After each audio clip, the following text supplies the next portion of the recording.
Hello, and welcome to an adventure like no other. Far more than what you have known, there is something far more to be known than you can ever know. And it is all about you, the real you, your real awareness with your intuitive senses. You were never taught that the real you, your real awareness, is operating 5 bodies in cause and effect, restricting creation. You have been taught to think that you are only a one-dimensional human person, with a mind and emotions, and with a very short lifespan on this planet Earth. More than what your mind can grasp is your intuitive senses that can be opened to see beyond all your restrictions. You have always had an opening to see beyond what you have known, and this has been purposely kept from you, and this is where you have heard rumors and stories about your nightly dreams. Your so-called dreams is your opening to your intuitive senses that will allow you, the personal you, to excel beyond what you have previously known. Everyone has intuitive senses, and very few people take advantage of what is possible by recognizing something more than their mind can understand. Creation has its place for all of us, and then there is all life, which is far more than anything than what can become with creation. Everything we experience is necessary for us to survive with whatever we choose and decide our life to be.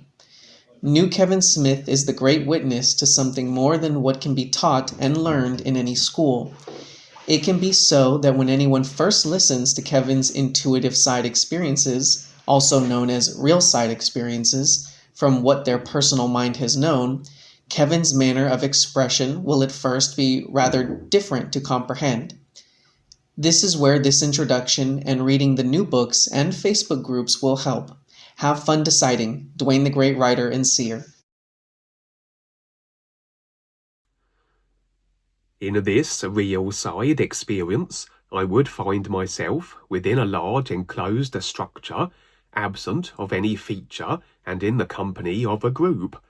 The individuals that made up my group were unfamiliar to the personal self, and indeed I would barely register their visual appearances other than the sense of their presence by my side. Generally, I go about my real side business and in association with the groups, and if impressions are extended in regards to them, they invariably are revealed as those on their respective processes of awareness, irrespective of they being known to my personal self or not. Suffices to say, this would be then a similar group, embracing the real intent for all is recognition, that as ideas and agreements align, so experience must converge. We always will feature with those whose intents mirror or are similar to our own.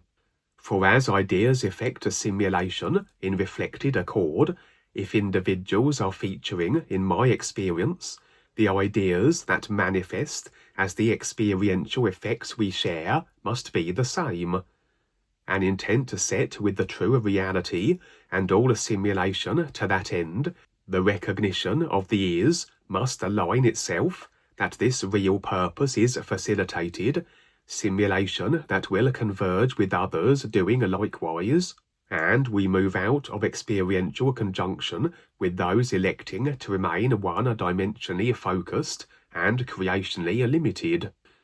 On finding myself within this empty structure, my immediate realization is that this was a repeat of a real side experience, though the personal self had never been shown the first instance where I had processed through it, and so, from the personal self perspective, this was something altogether new. As everything is its immediate effect and culmination in reality, an intent set is its instant actualization, with all the simulated steps and stages already in place that lead to its completion. An intent set with all is recognition, what DUANE has termed the real intent, and this is a recognition already determined, and we are simply going through the steps already present, the various simulated real side experiences, viewpoints, and comparisons as laid out, that this outcome be achieved, an outcome already in place, and so we are more so moving into a position already available. from the perspective of the real awareness as part of the is-this everything, so all these steps and stages, every real side experience as provided us, are already present in the nowness of the real awareness's reality, and in essence then, there is nothing that isn't within the everything that is, and which the real awareness is a part of.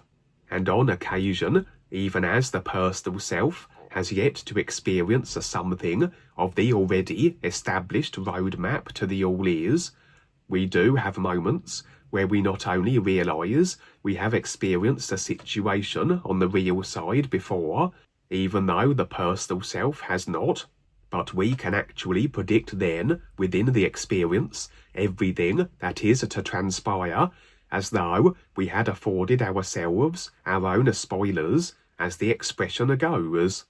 This would be the situation here, whereas my group were remarking on the apparent emptiness of the structure we were within, I would inform them that that was about to change, and right on cue would I gesture toward one direction of the seemingly endless building, as emerging into sight now would be a horde of characters brandishing a fierce weaponry along the lines of swords and such, and armoured to such an extent that nothing of their bodies, including their faces, were exposed. They reminded me of samurai warriors. Some were on horseback, and as they continued to advance on our position, I advised the group to hide. That although the structure was empty, there was an elevated central section, as though a small wall that ran along the centre of the building. The group, however, would exit the experience at this moment, as though they had business elsewhere, and alone, so I would crouch, become stationary behind this convenient central section, and wait for the armoured individuals to pass by. They had no inclination to attempt my elimination. They were just a feature of this particular experience. They would march up and down this structure repetitively, and would engage antagonistically only should an individual incite them into action. For this experience was taking place within a particular dimension. This structure was as though the entry point, and where these armoured humans were tasked with its security, though only reacting as one displayed behaviour that triggered them into a motivational attack. Having been through this experience before, I would realise the prudence in remaining stationary and concealed, as opposed to run or be animated in any way. Very likely I had discovered this the hard way on my previous run.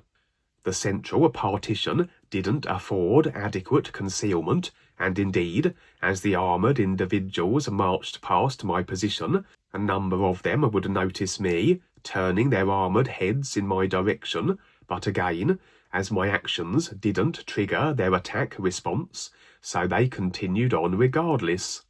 I had the sense they were along the mechanical or robotic lines, just that they were dressed in this quaint fashion, as though they were adhering to strict programming parameters in relation to their environment, and in regards to those that manifested within the structure, which served as the entry point to the dimension I was within. The structure now was deserted once again, though the armoured group would eventually reach its end and be returning in the other direction, their patrolling of the building unceasing. Suddenly, I was as though immobilised by an invisible force. Only my head seemed to retain mobility, the sense of something in a close proximity to me, and as I looked over my shoulder, so positioned behind me was a humanoid, though one grossly disfigured, twisted, and mutated. This individual was, however, dormant, at least for the moment, but having been through this before, I knew it would at some stage become animated and eliminate any individual it had snared. For this again was a feature of this particular experience, if not deliberate, then perhaps inadvertent, but which added to the overall security of this dimension's entry point. For these creatures would move unseen, but as they closed in on anyone encroaching on the structure, they would render them immobile, as though administering a paralyzing agent, become visible, and then would seem to become dormant for a duration before returning to life and slaying the trapped individual. And now another group of individuals would approach me, those I had encountered before, as I had been through this experience previously, as I said. These individuals were not visitors, as I and my group had been. They were in fact trapped in this dimension, for this entire creational position was devised for the purposes of their containment. For just as it was before, as I made contact with these trapped beings, all were human, appearance-wise, I determined that as they posed as a threat to the overall Dark Force controllers, exactly in what capacity wasn't made clear, so they had been captured and placed in a dimension isolated from the general layout of the creational simulator, that they could not continue with their operations which were proving disruptive to the Dark Force reptilians' desires in regards to their maintenance of creational control. My assignment previously had been the attempted extraction of these individuals, and evidently I had been unsuccessful, hence my return to their prison dimension. Although it wasn't so much a continuation of my effort, more a reset, for these individuals had no recollection of me, despite my attempting their rescue previously, as though it were deemed necessary to be inserted into their affairs at a particular pivotal point on the 2 occasions, and thus, on the second attempt, I was installed at a moment prior to they having experienced me previously, as though, from a personal perspective and relatable reference, I had gone back in time and re-initiated my extraction effort, but where they had no memory of me. As for them, the effects, as yet to play out, although present, had not been processed through as their personal self-experience. They were not subject to the security measures as present in the entry point structure, for they were contained, unable to exit the dimension they were trapped within, and so were exempt from that which any unwelcome individual entering the dimension would be the recipient of. They gathered around me, rather extending commiserations for my predicament, for when one of these mutated creatures immobilized you, your fate was sealed. You would remain paralyzed until the creature became animated again, and where it would slay you. Although, despite being the effects of my assignments, that as I take on what are packages of ideas, so I must endure then their simulated manifestation in whatever form this may take, the real awareness generally ensures our situations roll out in a manner most conducive for its overall awareness process. If experiencing adversity is prudent to this end, it will be embraced. If not, then regardless of the effects we find ourselves mired in, extrication from them is always possible. As agreements dictate a simulation, so the relinquishing of them removes us from the effects, simply a case of the real awareness determining the particular ideas and severing them, for absent of the idea and the effect cannot be present. And so I would begin to return to full mobility, breaking the paralysis prior to the awakening of the mutant creature poised on my destruction, to the amazement of the trapped group of individuals. Liberated from my situation, the mutant still dormant, the group would suggest departure from the entry structure, and that we relocate to another area of their dimension. This seemed a wise course of action, and the scene would fade to where we now were positioned elsewhere, though still within the boundary of their containment dimension, which comprised of a natural environment that as a simulated environments ago was rather delightful to behold. As it transpired, these individuals were unaware as to their incarceration. They had been involved in operations that were disgruntling the Dark Force controllers, but as they were secured and contained here, it was as though they also were the recipients of a collective amnesia, very likely an additional Dark Force gift that had them of the consideration that this was their world, their life, and all the memory of their previous assignments beyond it long forgotten. They knew of the larger building structure, and that occasionally certain beings would manifest within it and have to deal with the armoured autons, or the mutants, but didn't realise that it presented as a kind of doorway or access point into their dimension. They were in fact now oblivious of being prisoners. Evidently it made sense that the dimension be as attractive as possible, that the imprisoned individuals would have little motivation or incentive to leave, hence the glorious natural environment that was their dimension, and where they had available to them a basic but satisfying enough existence, rudimentary housing constructed from natural material, coupled with a farming mentality that everything they required, nature provided.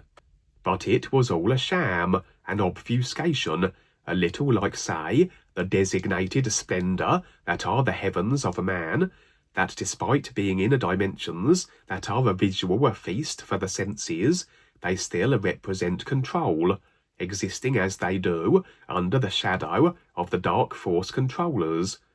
And this entire situation was for the purposes of preventing these individuals from carrying out such functions that were overall beneficial as impressions revealed, but which undermined the Dark Force's control, as I mentioned.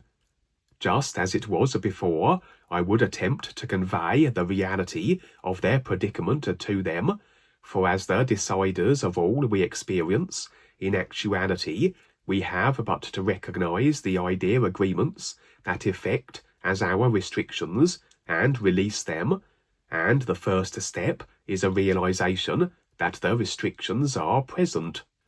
As intent dictates our ongoing experience, to set an intention that ultimately liberates us from containment, we must realise we are in fact contained. The most effective prisons are those where the inmates consider themselves to be free, for where then is the incentive and indeed setting of intent for liberation. This delightful dimension then was a prison with no bars, but a prison nonetheless. As it was on my previous venture to this dimension and extraction attempt, as I gleaned the attention of the trapped individuals, as I slowly began to have them at least entertain the prospect of their incarceration, this would become apparent to a very dark being that was the overseer of the dimension they were contained within, for he always was watching and monitoring the prisoners he was charged with. That as I began to get through to the group, I informed them that shortly the overseer would dispatch a legion of further twisted, monstrous creatures, just as it had been before. For if the prisoners showed any sign of realising their situation, the overseer would eradicate them with his deployed monster army, that if his prisoners began to rattle on their cage, he would rather destroy them than run the risk of them attempting escape. I was effectively in the role of a rebel arouser, so to speak, and would incite the overseer into a murderous action as a consequence. And now the entire dimension would become devoid of light, engulfed in an eerie darkness that seemed to be the medium by which the overseer's monster horde operated. Necessary was it for me to make a stand, just as it had been previously, in protection of the prisoners, and I would ensure their safety by defeating an endless sea of twisted, monstrous abominations intent on the destruction of the humans. My awareness process rendering me less susceptible to adversity and in relation to others, as I progressively hold to less ideas that effect as the potentiality of my harm or demise at the hands of others, and so anyone embarking on such a process can be very effective where it comes to rescue or extraction efforts, such as the one I had returned to here. Despite our being the architect of our own experience, as it pertains to others, and the extent to which, if any, they can impose upon us, that we can assist individuals is reliant upon the held-to configuration of their own agreement ideas. We can only operate within the parameters as are set by their own agreements, and should they be of such a nature that dictates their demise, then despite our best efforts, this will be their self-decided fate. As it transpired, just as what occurred previously, such was the arrangement of ideas as harboured by the group, that yes, they could be eradicated by the monsters, but I had the role extended to me, allowing me then the ability of ensuring the prisoners were unharmed if I chose to stand in protection of them. This was accomplished, the monstrous legions destroyed, and once again a confrontation with the overseer would ensue. Irate was he that his monstrous army were defeated. He would decide to take matters into his own hands, a body form comprising of shadow and a fire, reminding me a little of the demonic fire-wreathed creature in the movie Lord of the Rings within the mines of Moria. Regardless of his immense size and forbidding appearance, agreements between individuals always dictate the outcome of any altercation. He would be defeated and lay smashed upon the ground, joining his horde of monsters. Despite removing the threat of the overseer from the equation, the curious amnesia still was present, as though a brain fog induced by the very air that always would pull the prisoners into a docile acceptance and consideration that their contained dimension was their life position. In essence, this is in fact the case, as we always are positioned in life according to what we choose. The idea agreements were present that allowed their situation to unfold and be so, and now potential liberation from it fell upon them to decide ultimately. Only one of the individuals could I get through to, a male, exceeding easily a height of 10 feet, whereas the others seemed to as though fade and become absorbed into and as part of the created splendour of the contained dimension. On my previous attempt of extraction and subsequent defeat of the overseer and his monstrous minions, not one prisoner was I able to liberate, and so, on this second try, I at least had managed to convince one to depart with me. That as he set intent to do so, it was as though the ideas that effect shackled him to the dimension were released.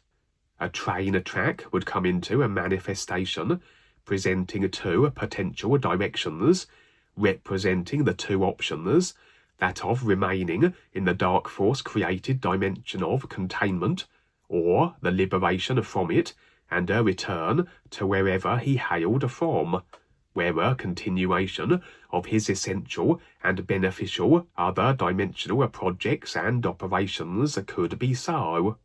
He elected the latter, able to break through the induced brain fog, and a train would trundle into a view, poised to transport us along the track which presented as our delivery from the dimension we were in. The only other individual present on the train would be the driver. I suspect he was a real guide, as he waved us aboard, and with us secured in our seats, the train would begin to trundle along its tracks.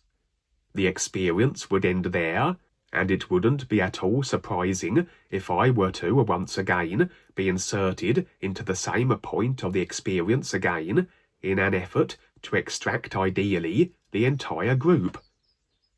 If it presents again as a reset, with the prisoners having no memory of my previous efforts, as for them such hadn't occurred, the chances are the tall man would again potentially seize his opportunity of extraction, and perchance more of the group may do likewise, as I maybe refine my methods, delivery, and argument, that I come across more convincing on each subsequent attempt.